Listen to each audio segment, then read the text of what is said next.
superar. 17h13. Muito bem, vamos começar o programa, obviamente, falando da denúncia que foi aceita hoje no Supremo Tribunal Federal, tornando o ex-presidente Jair Bolsonaro réu, não apenas no crime de tentativa de golpe de Estado, mas em relação a outros delitos que seriam atribuídos a ele e a outros colaboradores do núcleo principal que está sendo investigado. E agora nós temos o início da fase processual no âmbito do Supremo. Madu Ferreira. Boa tarde, Macalossi. Boa tarde. Boa tarde a todos os ouvintes da Rádio Bandeirantes. A primeira turma do Supremo Tribunal Federal decidiu por unanimidade tornar réus o ex-presidente Jair Bolsonaro e mais 7 aliados por tentativa de golpe de Estado em 2022. Os 5 ministros votaram para aceitar a denúncia apresentada pela Procuradoria-Geral da República. Agora, os acusados passarão a responder a um processo penal, que pode levar a condenações com penas de prisão. Moraes citou, durante seu voto, sobre Bolsonaro e ele disse que há indícios para aceitar a denúncia contra o ex-presidente. Abre aspas, em 2021, ele começou a organizar uma estratégia para difundir notícias falsas sobre o sistema eleitoral brasileiro. Não há mais nenhuma dúvida. Inclusive, isso foi dito nas sustentações orais, que Jair Bolsonaro conhecia, manuseava e discutia sobre a minuta do golpe. Fecha aspas. E o ex-presidente Jair Bolsonaro usou as redes sociais para se manifestar após o STF aceitar a denúncia da PGR no processo de tentativa de golpe de Estado. Bolsonaro questionou a velocidade do processo no judiciário. Ele comenta, abre aspas, estão com pressa, muita pressa. O processo contra mim avança a uma velocidade 14 vezes maior do que o do Mensalão e pelo menos 10 vezes mais rápida do que o Lula na Lava Jato. E o motivo? Nem tentam mais esconder. A própria imprensa noticia abertamente, sem rodeios, que a motivação não é jurídica, mas política. O tribunal tenta evitar que eu seja julgado em 2026, pois querem impedir com que eu chegue livre às eleições, porque sabem que nenhuma disputa justa não há candidato capaz de me vencer. A julgar pelo que lemos na imprensa, estamos diante de um julgamento com data, alvo e resultado definidos de antemão, algo que seria um teatro processual disfarçado de justiça, não um processo penal, mas um projeto de poder que tem por objetivo interferir na dinâmica política e eleitoral do país. Fecha aspas. Além de Bolsonaro, são acusados os ex-ministros Augusto Heleno, Braga Neto, Paulo Sérgio Nogueira e Anderson Torres, além do ex-comandante da Marinha, Almir Garner, do deputado federal Alexandre Ramagem e o tenente-coronel Mauro Cid. Agora os réus respondem pelos crimes de organização criminosa, tentativa de abolição violenta do Estado Democrático de Direito, tentativa de golpe de Estado, dano qualificado contra o patrimônio da União e deteriorização do patrimônio tombado. Macalossi. E as penas seriam cumuladas, mas ontem, como explicou o professor Saulo Marimon aqui no programa, você não poderia partir da pena máxima, mas da pena mínima, naquilo que na justiça se chama de dosimetria das penas, que é o cálculo das penas às quais o réu está eventualmente imputado. Você soma as penas dos múltiplos crimes, estabelece se para mais ou para menos, e em cima disso você tem a chamada dosimetria da pena. Bom, primeiro lugar, importante ressaltar o seguinte, antes de a gente colocar os áudios do ex-presidente, ele se manifestou também ao vivo, fez um pronunciamento depois da decisão do Supremo, que o ex-presidente já está fora da eleição de 2026, independente do resultado desta decisão. Essa decisão que o Supremo tomará sobre a acusação da Procuradoria-Geral da República, ela diz respeito a crimes que teriam sido cometidos contra o Estado Democrático de Direito. O Bolsonaro está fora da eleição de 2026 por conta de um ilícito eleitoral, que foi a reunião com os embaixadores. Abuso de poder político. E por que ele está fora? A interpretação feita pelo Tribunal Superior Eleitoral é de que Bolsonaro se valeu da infraestrutura pública e do cargo para tentar desmoralizar o processo eleitoral junto a representantes de outros países. E é evidente que ele fez isso. Ele se reuniu com os embaixadores num local público, que é o Palácio do Planalto, e ali ele disparou uma série de informações falsas, jamais comprovadas, com o objetivo de descredibilizar a instituição da justiça. E esta decisão é incontornável. Bolsonaro não será candidato em 2026. Ele pode até ser inocentado no curso da análise do processo que começa agora no Supremo.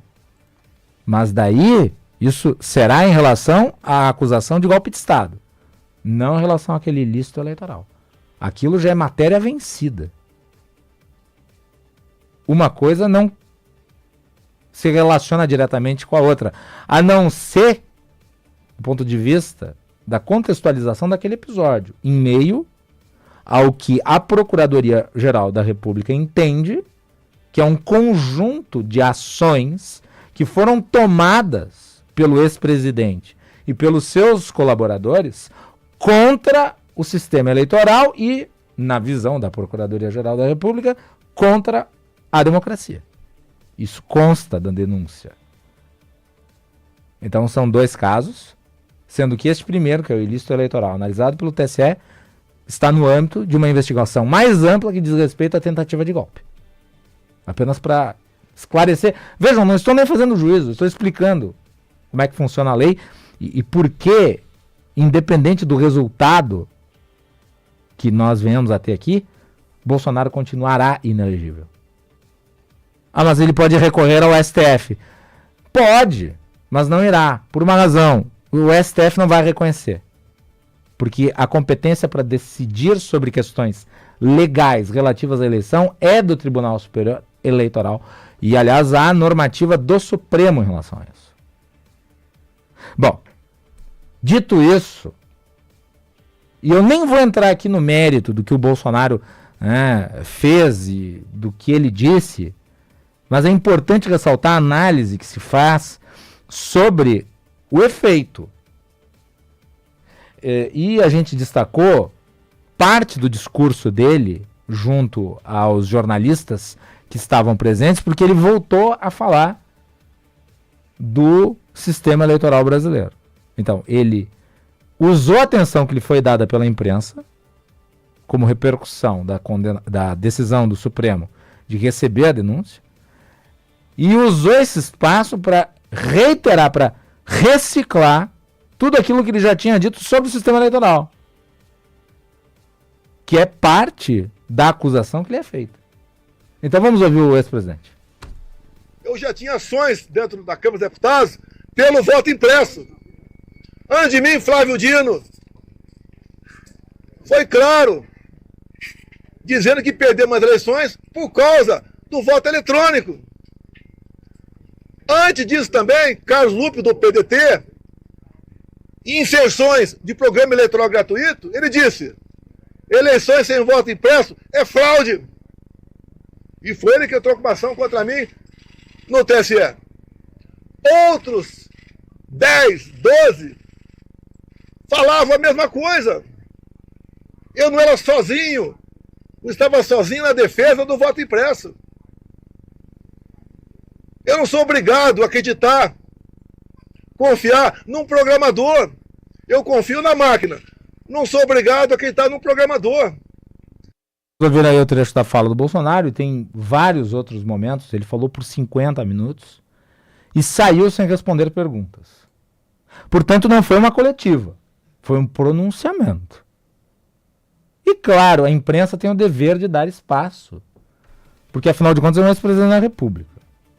Não acho que se deva ignorar o que o ex-presidente vai dizer, na medida em que ele é um ator político influente, mesmo inelegível. Até teve um ouvinte aqui, o Roberto, mandou uma mensagem perguntando se ele eventualmente for descondenado,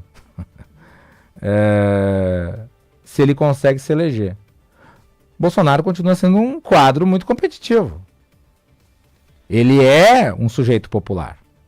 Ele é, talvez, a liderança política que mais consegue, converter apoio em presença nas ruas. Ele é, sem sombra de dúvidas, alguém que consegue instigar o seu eleitorado. Agora, vai vencer uma eventual eleição que dispute em 2000 e sei lá quando, a partir do momento em que voltar a ter elegibilidade? Não sei.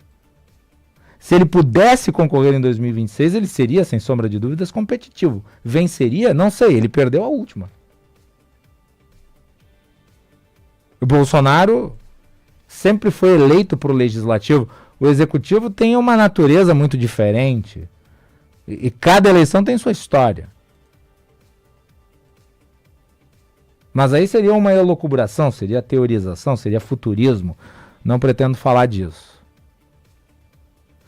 O que o ex-presidente fez aqui foi tentar, de certa forma, justificar o posicionamento dele, que foi muito além da defesa do voto impresso como alternativa ao voto digital. Ele, por várias ocasiões, tentou atribuir ao Supremo Tribunal Federal e ao Tribunal Superior Eleitoral um papel ativo no que seria uma manipulação do resultado. Você pode até defender o voto impresso ou a impressão do voto como um modelo mais adequado do que o existente. E esse debate é feito a todo instante. O problema é um presidente da República, no exercício do seu cargo, deslegitimar com acusações que apresenta sem provas um processo eleitoral o qual ele se submete e pelo qual foi eleito, diga-se de passagem. E, obviamente, ao fazê-lo, como ele tem essa capacidade de mobilização, incessar as pessoas contra o sistema político. Aquela gente que estava lá na frente dos quartéis e que depois acabou invadindo a sede dos três poderes, era uma gente desesperada, com a cabeça cheia de informações falsas, acreditando que uma eventual interferência das Forças Armadas era possível. Naquele momento histórico, a Operação Punhal Livre, aliás, a Operação Punhal Verde Amarelo, que é essa que está sendo investigada, ela já tinha se desarticulado, por assim dizer. O 8 de janeiro foi consequência daquilo como um ato desesperado, resultante de uma série de desinformações que foram sendo reiteradamente plantadas na cabeça das pessoas pelo discurso do ex-presidente e com o auxílio das redes sociais, por onde o discurso transitava com facilidade e rapidez. É disso que se trata. É isso que precisa ficar bem claro. Bolsonaro citou o posicionamento do Flávio Dino, que no passado era contra a urna eletrônica e passou a ser a favor, mas eu posso recuperar aqui o posicionamento do Bolsonaro, que já foi a favor de urna eletrônica. Em 20 de agosto de 1993. Abre aspas, estamos votando uma lei eleitoral que não muda nada, não querem informatizar as apurações.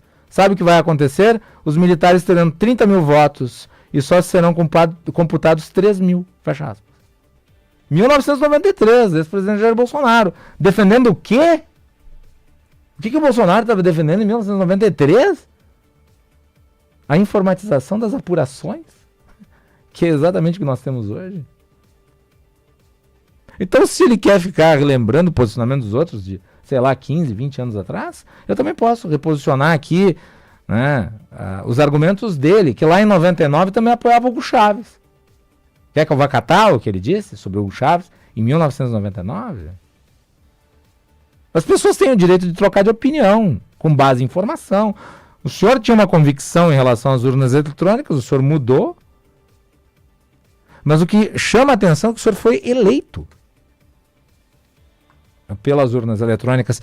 E o senhor reciclou todo o discurso, nesse discurso de 1 hora, o senhor reciclou todos os argumentos falaciosos, todo o corolário da mistificação, da empulhação, que subsidiou esse levante que nós vimos no 8 de janeiro, o senhor reciclou hoje. De certa forma, o que o ex-presidente fez ao levar a cabo esse discurso foi se auto-incriminar e colocar a sua defesa em maus lençóis.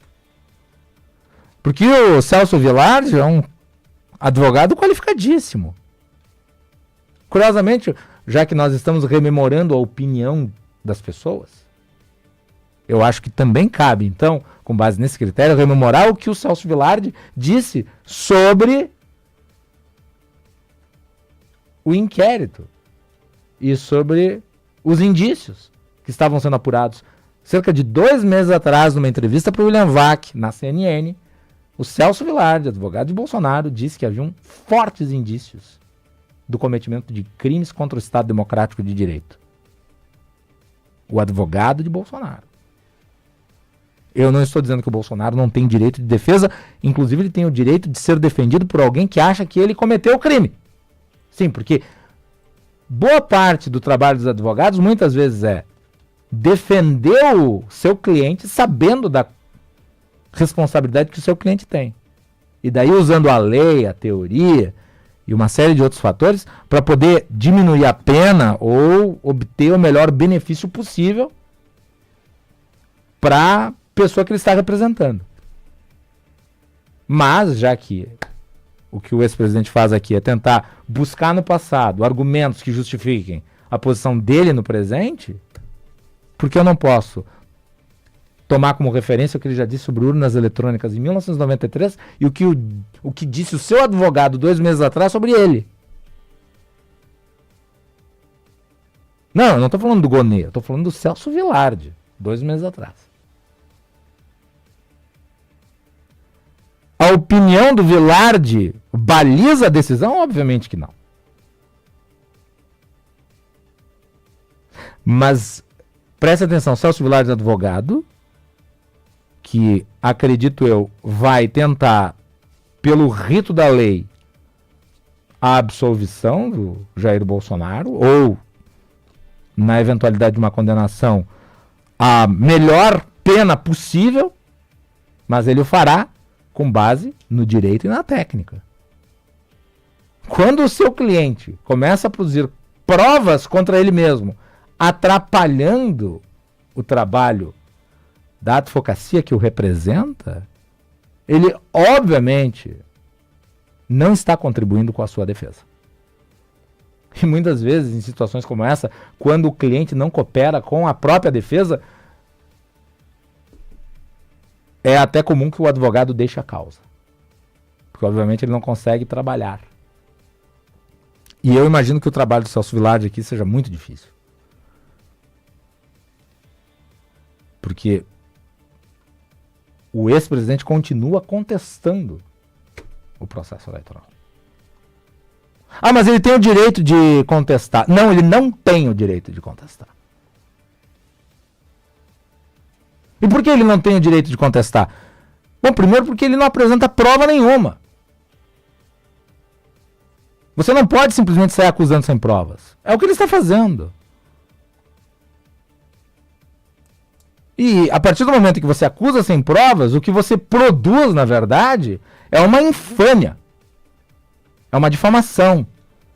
É uma calúnia. É uma injúria. Isso é crime também.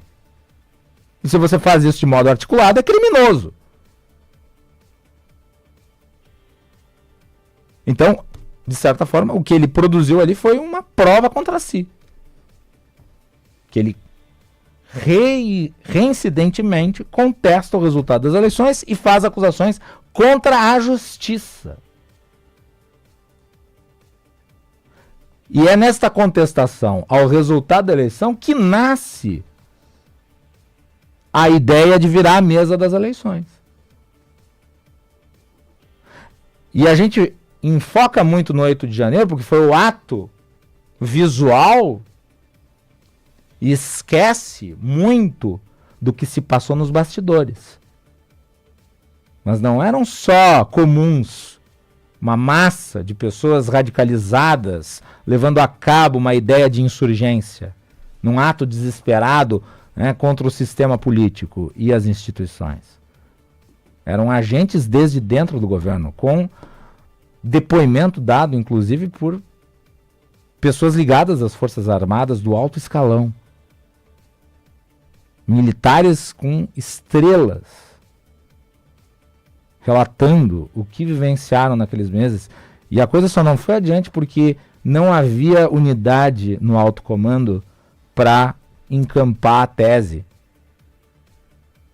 e dar guarda a quem queria subverter a ordem democrática. Por incrível que pareça, foi por muito pouco que nós não tivemos uma ruptura, objetiva ruptura do Estado Democrático de Direito.